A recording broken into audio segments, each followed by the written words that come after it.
Colossenses capítulo 3, vou ler até o versículo 17. Diz assim a palavra do Senhor, leiamos com fé. Portanto, se fostes ressuscitados juntamente com Cristo, buscai as coisas lá do alto, onde Cristo vive assentado à direita de Deus. Pensai nas coisas lá do alto, não nas que são aqui da terra. Porque morrestes, e a vossa vida está oculta junta com Cristo, em Deus. Quando Cristo, que é a nossa vida, se manifestar, então vós também sereis manifestados com Ele em glória. Fazei, pois, morrer a vossa natureza terrena, prostituição, impureza, paixão lascívia, desejo maligno e avareza, que é idolatria. Porque estas coisas é que vem a ira de Deus sobre os filhos da desobediência. Ora, nestas mesmas coisas andastes vós também noutro tempo, quando vivieis nelas. Agora, porém, despojai-vos igualmente de tudo isto: ira, indignação, maldade, maledicência, linguagem obscena do vosso falar. Não mintais uns aos outros, uma vez que vos despistes do velho homem com os seus feitos, e vos revestistes do novo homem que se refaz para o pleno conhecimento, segundo a imagem que o criou, no qual não pode haver grego, nem judeu, circuncisão, nem incircuncisão, bárbaro, cita, escravo, livre, porém Cristo é tudo em todos. Versículo 12. Revesti-vos, pois, como eleitos de Deus, santos e amados, de ternos afetos, de misericórdia, de bondade, de humildade, de mansidão, de longanimidade. Suportai-vos uns aos outros, perdoai-vos mutuamente, caso alguém tenha motivo de queixa contra outrem. Assim como o Senhor vos perdoou, assim também perdoai-vos. Acima de tudo isto, porém, esteja o amor, que é o vínculo da perfeição. Seja a paz de Cristo o árbitro entre vosso coração, a qual também fostes chamado em um só corpo, e sede agradecidos. Habite ricamente em vós a palavra de Cristo. Instruí-vos e aconselhai-vos mutuamente em toda a sabedoria, louvando a Deus com salmos, hinos e cânticos espirituais, com gratidão em vosso coração. E tudo o que fizerdes, seja em palavra, seja em ação, fazei-o em nome do Senhor Jesus, dando por ele graças a Deus Pai. Amém.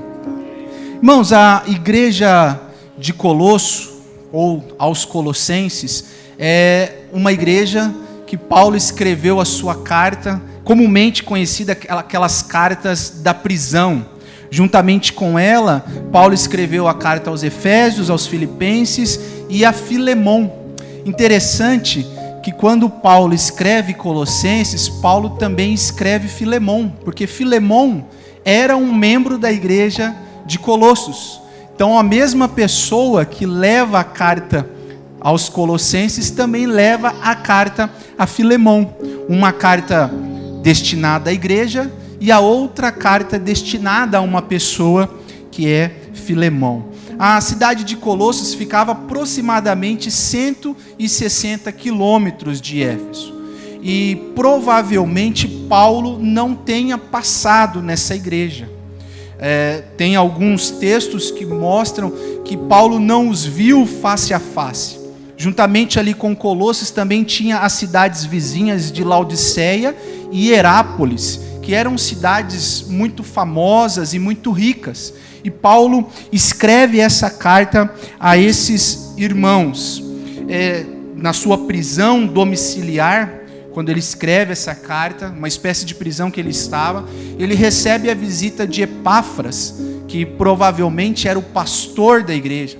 E Epáfras traz a Paulo um relatório muito positivo da igreja, das condições da igreja. Um relatório favorável. A fé, o amor e a esperança estavam em evidência nesta igreja. O evangelho estava frutificando cada vez mais. Isso fica claro no primeiro capítulo, nos versículos 1 a 6, e no segundo capítulo, no versículo 5, quando Paulo os elogia pela sua fé, pelo seu amor, pela sua esperança e pela dedicação com a palavra de Deus. Mas também Epáfras traz um relatório de uma espécie de perigo que estava rodeando a igreja. Estava tentando se infiltrar no meio dos irmãos. Esse perigo ficou conhecido como a heresia colossense, porque era uma espécie de mistura, não se sabe ao certo o que de fato era, mas havia uma mistura de 4 coisas dessa heresia. A primeira, uma falsa filosofia. Lá no capítulo 2 e no verso 8, Paulo diz isso.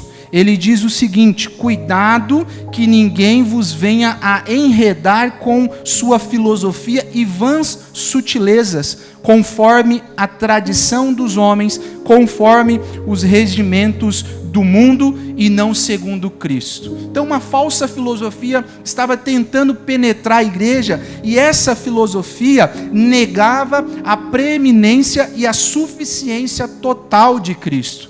É por isso que Paulo vai várias vezes na carta aos Colossenses mostrar a suficiência, a preeminência de Cristo sobre todas as coisas. Também havia uma espécie de cerimonialismo judaico. Isso está no capítulo 2 e no versículo 16 e 17. Paulo diz: ninguém, pois, vos julgue por causa de comida e bebida, dia de festa ou lua nova aos sábados, porque tudo isto tem sido sombra das coisas que haviam de vir, porém o corpo é de Cristo. Então uma espécie de judeus, os irmãos judeus convertidos estavam tentando transformar o cristianismo, a nova igreja em Cristo, trazendo as coisas cerimoniais da antiga religião judaica. Eles queriam acrescentar um significado especial ao ritual da circuncisão, às regulamentações de alimentos, à observância de algumas datas especiais. Estavam tentando penetrar, e várias cartas do apóstolo Paulo combate isso. Judeus que se convertiam ao cristianismo traziam consigo a ideia da circuncisão, dizendo que você só seria um cristão verdadeiro se você fosse circuncidado. Então Paulo também combate a isso. Havia também uma terceira heresia, uma terceira questão que estava tentando penetrar a igreja, que é a adoração a anjos. Fica evidente isso no verso 18 do capítulo 2. Paulo diz: ninguém se faça árbitro contra vós outros, pretextando humildemente e culto aos anjos, baseando-se em visões, enfatuado, sem motivo algum, na sua mente carnal. Então, essa ideia de um culto a anjos, que também desvalorizava a singularidade de Cristo, como se ele fosse insuficiente para a salvação plena. E, em último lugar, havia uma espécie de ascetismo. Isso está no capítulo 2 e do verso 20 ao verso 23, mas mais destacado no versículo 21, quando Paulo diz: não manuseieis isto, não proveis aquilo, não toqueis aquilo outro. Versículo 22, segundo os preceitos e doutrina dos homens, pois que todas estas coisas com uso se destrói. Então havia essa espécie de um ascetismo, de uma exclusão das coisas do mundo, do corpo, do afastamento. E aí Paulo combate, mostrando a futilidade, indica Cristo como resposta a estas coisas, mostrando que Cristo é suficiente para tudo. Paulo escreveu a sua carta para combater esse perigo, que tinha 2 cabeças. A primeira é a volta ao paganismo com a sua crassa sensualidade, ou seja, aqueles que rejeitavam a ideia de santidade do corpo. Então o corpo você pode fazer o que quiser com o corpo, o que importa é a alma, é o seu espírito, é a sua psique, a sua gnose.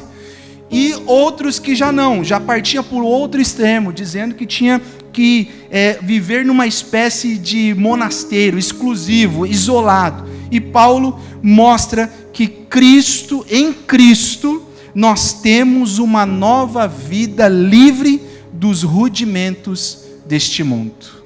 Então a ideia do apóstolo Paulo a escrever esta carta é mostrar que em Cristo nós somos livres para os rudimentos deste mundo. E nesse trecho que eu li com os irmãos do capítulo 3, Paulo vai mostrar alguns aspectos dessa nova vida em Cristo Jesus. Quais os aspectos dessa nova vida? Em primeiro lugar, a nova vida é guardada em Cristo. Então, dos versículos 1 ao versículo 4, Paulo evidencia isso.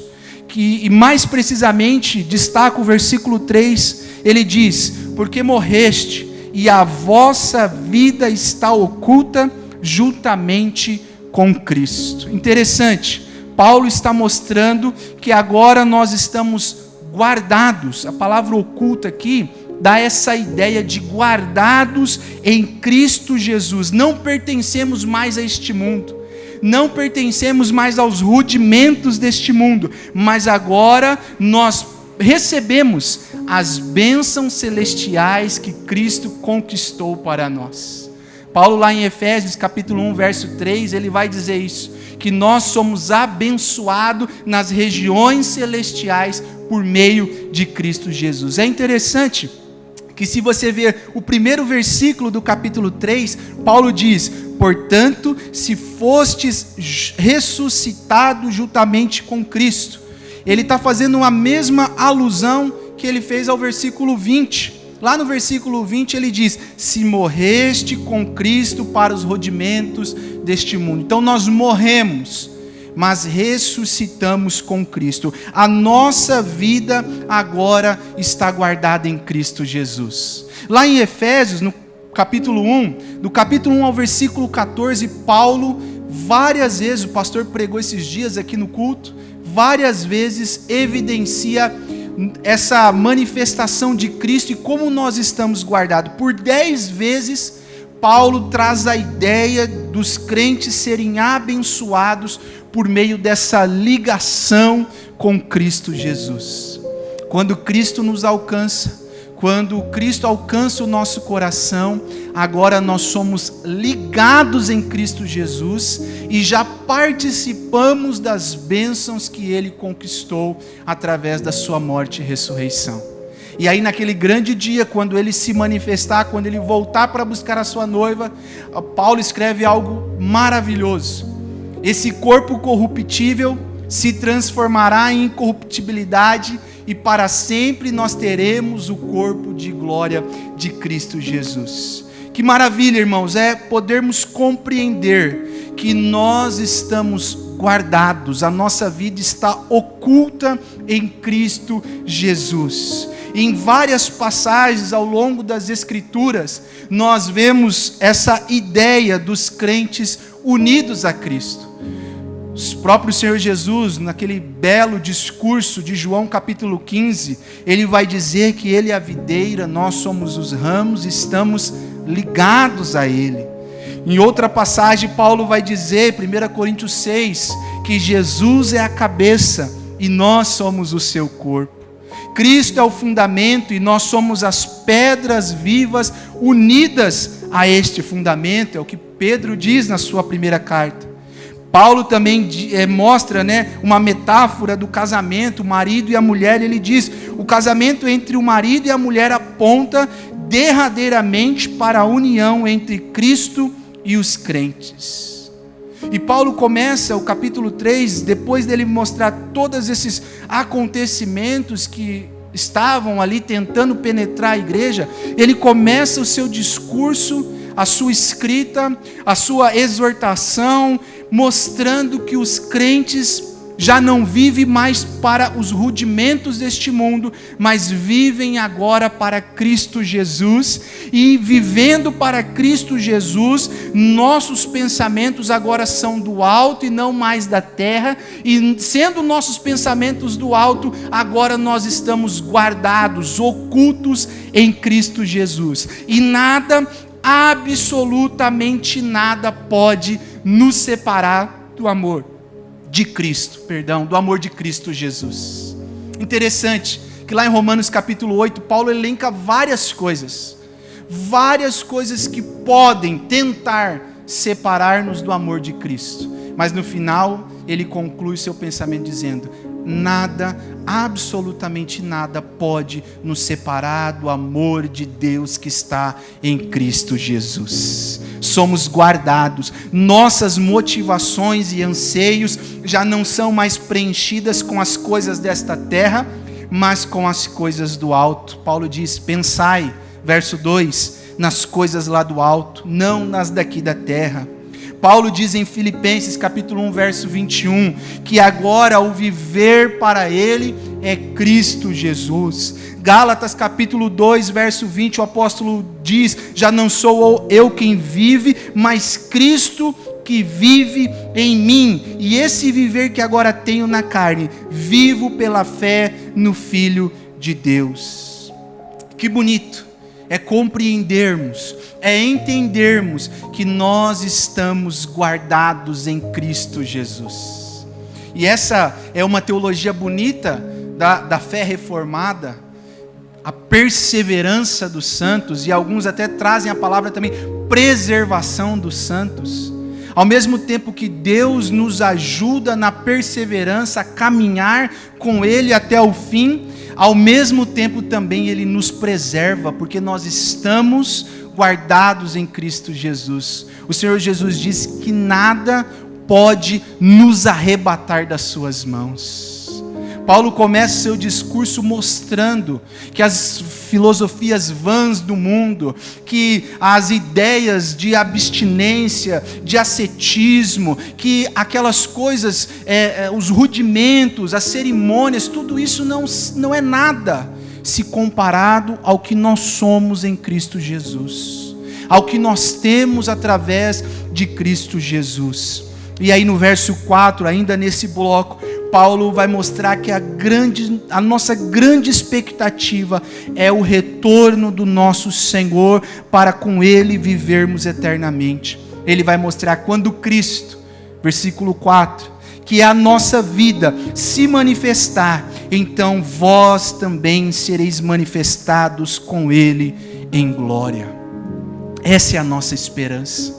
Estamos guardados em Cristo, mas um dia Cristo virá e nós seremos manifestados em glória, porque Ele é a nossa vida. 1 João 5,12, o apóstolo diz: aquele que tem o Filho tem a vida, aquele que não tem o Filho de Deus não tem a vida. Que maravilha, irmãos, é sabermos que a nossa vida está segura nas mãos de Deus. Você está guardado nas mãos de Deus. Você está oculto na mão de Deus. Você compreende que nada, absolutamente nada, pode te tirar das mãos de Deus? Absolutamente nada. Mais do que isso, eu pergunto nessa manhã: os seus pensamentos têm sido preenchidos com as coisas do alto, com as coisas celestiais? Os seus pensamentos têm sido preenchidos com a presença, com a singularidade de Cristo Jesus? Ou muitas vezes, nesse mundo que nós vivemos, frenético, nós se preocupamos mais com as coisas, e eu não estou dizendo que você não tem que se preocupar. Não estou dizendo isso, não é igual a igreja de Tessalônica, que quando ouviram Paulo pregar que Jesus iria voltar, esqueceram, não quiseram mais trabalhar. Então vamos ficar tranquilo. Aí Paulo diz: quem não trabalha também não coma. Já dá uma exortação. Não é isso. Mas muitas vezes Paulo está dizendo, mostrando que essa união com Cristo é aonde deve estar os nossos pensamentos. É tendo essa convicção que estamos guardados, que estamos preservados, que estamos unidos a Cristo, que os nossos pensamentos devem ser preenchidos com as bênçãos e as coisas celestiais. Mais do que isso, meu irmão, sua esperança está no fato que Jesus voltará para te buscar e para que você esteja para sempre ao lado dele. Você tem essa esperança, você tem essa convicção que Jesus está voltando. que Ele virá, e quando Ele virá, Ele que é a nossa vida, seremos manifestados em glória. Então Paulo está mostrando nesse primeiro bloco que a nossa vida, a nova vida em Cristo, ela é guardada, ela é preservada, ela é oculta em Cristo Jesus. Mas Paulo continua, e dos versículos 5 a 11, Paulo vai mostrar um novo aspecto dessa nova vida em Cristo. E o segundo aspecto que ele mostra é que a nova vida é morta para a carne. Ele vai dizer no versículo 5, fazei, pois, morrer a vossa natureza terrena. E aí ele elenca várias coisas, vários pecados. E ele vai mostrar que agora nós estamos, versículo 8, despojados da velha natureza. E é interessante como Paulo trabalha isso. O reverendo Hernandes, comentando esse texto, ele diz o seguinte, que o crente deve andar com a certidão de óbito no bolso. Morremos, e agora nós andamos com a certidão de morto no bolso. Morremos para as coisas do mundo. Parece um paradoxo, né? O evangelho. Para você viver, você precisa morrer. Olha só, Paulo vai mostrar que essa nova vida em Cristo, ela é morta para a carne. Lá no versículo 20 ele já tinha dito isso, né? Morreste com Cristo para os rudimentos do mundo. Lá em Romanos capítulo 6, verso 11, ele também diz, assim também vos considerais mortos para o pecado, mas vivos para Cristo.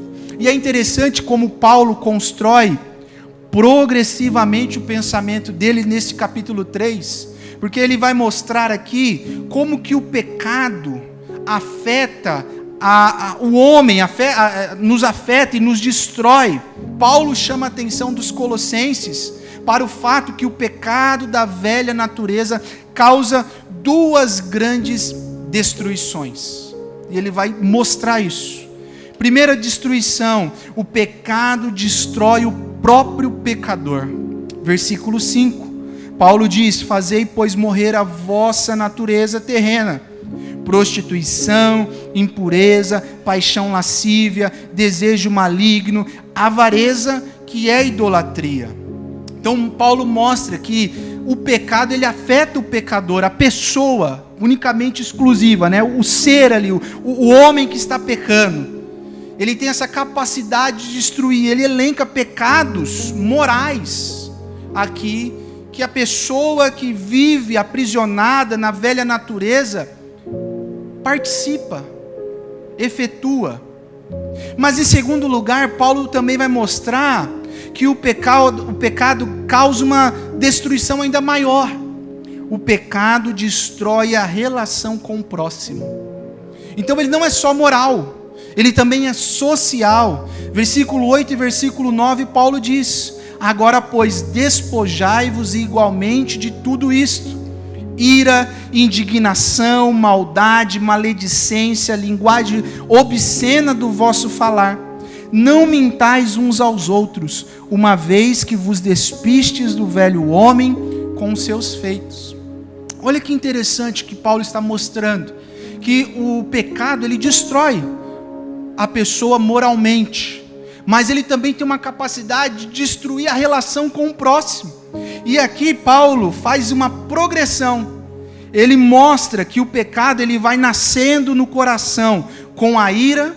Então começa a ira que vem dentro do coração, depois ela vai passando por vários estágios: indignação, aí maldade, maledicência, linguagem obscena, ou seja, já vai evoluindo até ser externalizada para o próximo. Começa com aquela ira, e aí vai evoluindo, vai progredindo, vai avançando, até se transformar em amargas manifestações externas, calúnia e linguagem abusiva. E também Paulo mostra a mentira que precisa ser descartada. Interessante como Paulo faz essa construção de pensamento. E é interessante quando nós olhamos a Bíblia, lá em Provérbios capítulo 6, versículos 16 a 9, diz: 6 coisas o Senhor aborrece, e a 7ª a sua alma abomina: olhos altivos, língua mentirosa, mãos que derramam sangue inocente, corações que tramam projetos iníquos, pés que apressam-se para correr para o mal, testemunha falsa que profere mentiras, e o que semeia contenda entre irmãos. Olha como o pecado tem a capacidade de destruir a relação com o próximo.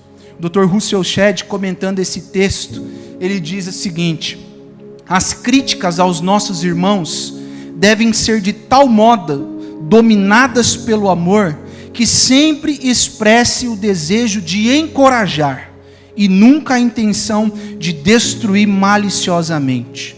Cuidado com as fofocas e os comentários desnecessários, que ao invés de encorajar e abençoar, amaldiçoam e desestimulam. Cuidado, meu irmão. Cuidado para não estar cooperando com Satanás para destruir o teu próximo. Devemos preservar essa unidade em Cristo Jesus. Paulo está mostrando que essa velha natureza tem essa capacidade de não só autodestruir, mas também de destruir as relações com o próximo. E aí ele vai dizer que nós devemos nos despojar, nos despir. É mais ou menos a ideia de tirar a roupa mesmo. Essa despojar e despir traz essa ideia de retirar a roupa velha, a roupa que fede, a roupa que, né? Quem aqui usa uma camiseta por mais de 10 dias? Não dá, né, meu irmão? Não dá. Ainda tem aqueles memes na internet que o homem chega, sempre tira a calça e coloca em cima de uma cadeira, né? E as mulheres brigam. Aí tem um meme que sempre aparece que a calça está em pé sozinha lá. Mas não dá. Então Paulo está mostrando que nós devemos tirar essa roupa da velha natureza. Não há espaço no guarda-roupa do cristão para guardar a velha roupa. Devemos nos despir. Agora, Paulo vai dizer que nós somos revestidos de uma nova roupa, lavada pelo sangue precioso de Cristo Jesus. Ele diz no verso 10: e vos revestistes, ou seja, uma nova roupa, do novo homem que se refaz para o pleno conhecimento, segundo a imagem daquele que o criou.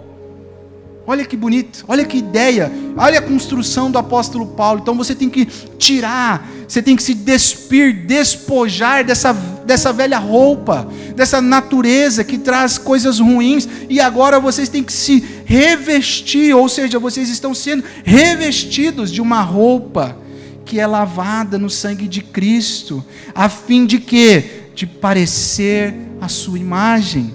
Mais do que isso, Paulo vai encerrar esse bloco mostrando que nós, sendo mortos para a carne, sendo mortos pela velha natureza, para a velha natureza, não construímos mais muros de separação, e sim pontes de união. Verso 11: no qual não pode haver grego nem judeu, circuncisão nem incircuncisão, bárbaro, cita, escravo, livre, porém Cristo é tudo em todos.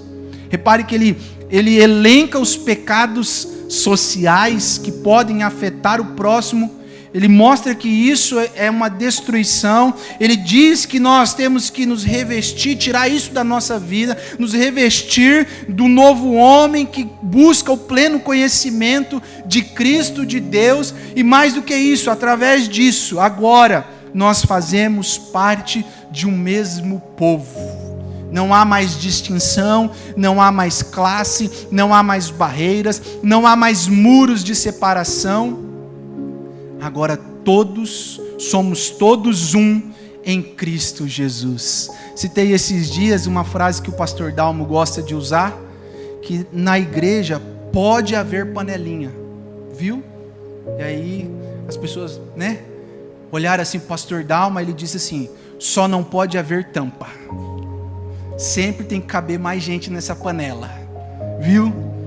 A igreja de Cristo é formada uns pelos outros. Somos reconciliados uns com os outros por meio da cruz de Cristo. O pastor pregou isso na quinta-feira. Efésios capítulo 2, verso 13. A cruz de Cristo é a ponte que me liga a você, meu irmão, que me une a você. Somos partes de um só corpo.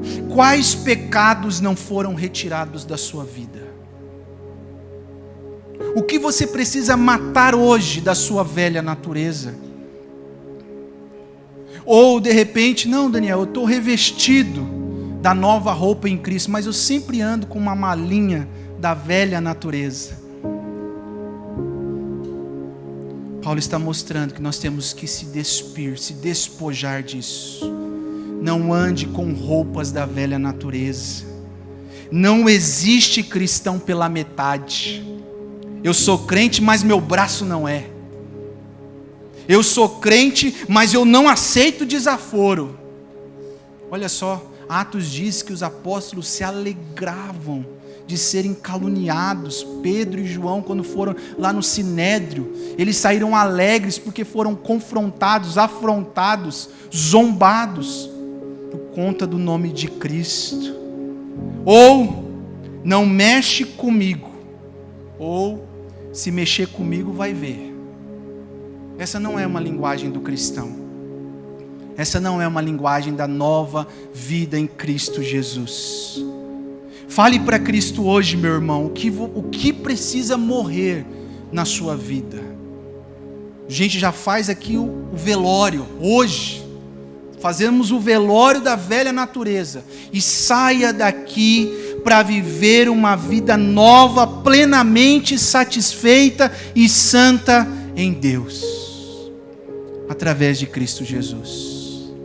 Mate a velha natureza, sepulte ela e viva uma vida plena com Cristo Jesus. E após essa construção do apóstolo Paulo mostrando essa velha natureza, agora Paulo vai dar um terceiro aspecto dessa nova vida em Cristo Jesus. E esse terceiro aspecto é, dos versículos 12 a 17, Paulo vai mostrar que a nova vida é aperfeiçoada pelo Espírito Santo. Ele vai dizer no verso 12: revesti-vos, pois, como eleitos de Deus, santos e amados, de ternos afetos de misericórdia, de bondade, de humildade, de mansidão, de longanimidade. Olha só, ele tinha acabado de falar de coisas que podiam destruir o próximo, agora ele está dizendo, revesti-vos. Através do Espírito Santo, é colocado em nós uma nova roupagem.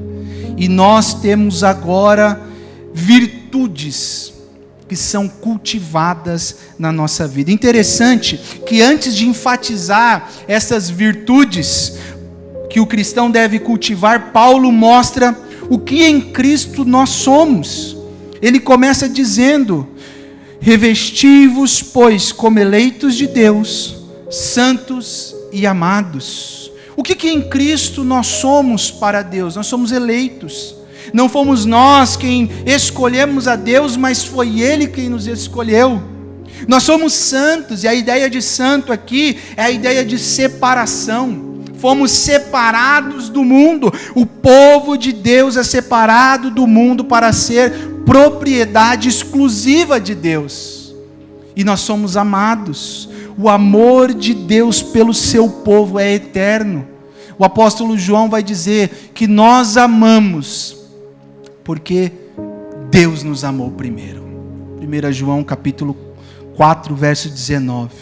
Portanto, Paulo vai dizer, tendo essa convicção, sabendo que vocês são em Cristo para Deus, agora, vivam, busquem, se cultivem uma vida de virtudes, frutos do Espírito Santo. Busquem se vestir com virtudes eternas, que se demonstram através das nossas vidas e do nosso viver diário. Ele vai dizer misericórdia, bondade, mansidão, perdão, versículo 13, a parte B, diz: assim como o Senhor vos perdoou, também perdoai-vos.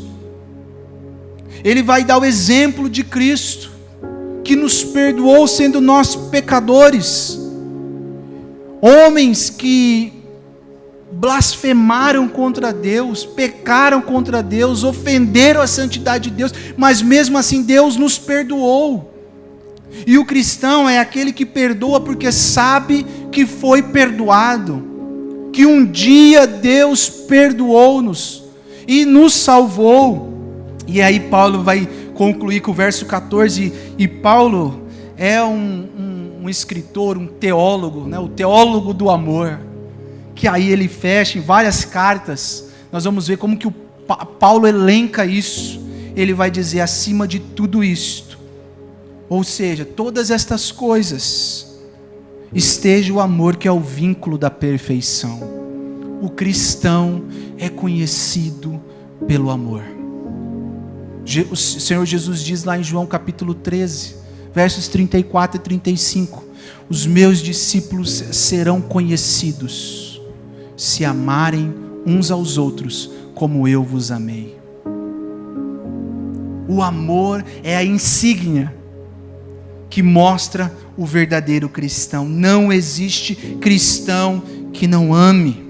O verdadeiro discípulo de Cristo é aquele que demonstra o amor pelo próximo. E aí Paulo vai mostrar que quando o Espírito Santo vai trabalhando, vai aperfeiçoando nos nossos corações estas virtudes, aí agora, nós então, quando estamos sendo trabalhados e aperfeiçoados pelo Espírito Santo, em primeiro lugar, nós suportamos o próximo.